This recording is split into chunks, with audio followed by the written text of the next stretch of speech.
Mag-ready po tayo na post-mortem. Nagawa na ito after the death of the patient. The first one, i-verify po natin yung death ng patient. Titingnan po natin sa chart kung kailan yung pronunciation niya. Then the second one po is mag-wear po tayo ng PPE, ng gloves, ng mask, and any extra protective gear para hindi po ma-spread yung microorganism from the body, from the dead patient or sa environment po natin. Then magpo-provide po tayo ng privacy. I-close po natin yung curtains, yung door para po babigyan po natin ng privacy and di po makikita yung body. Then ipoposition natin yung patient natin.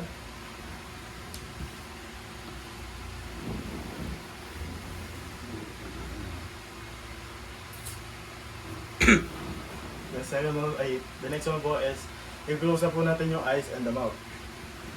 Dahan-dahan po natin ginagawa ito para po marespeto po natin yung patient natin.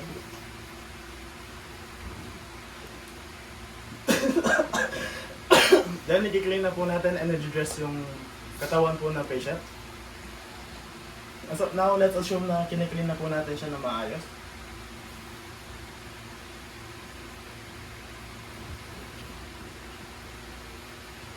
And dinrest na po natin yung patient. Then the next one po is attach na po natin yung ID tag. Nilalagay po natin yung ID tag sa bandang paa, sa big toe. Kasi po, i-drape po natin yung patient, the whole body, pero nililip po natin yung paa para po magkita yung identification card. Then, i-transfer na po natin yung body sa morgue. Hinihintay po natin yung mga manggagawa po ng morgue para po ma-transfer na po doon yung patient. Then, mag-remove po tayo ng PPE. And yun na lang po. Thank you po.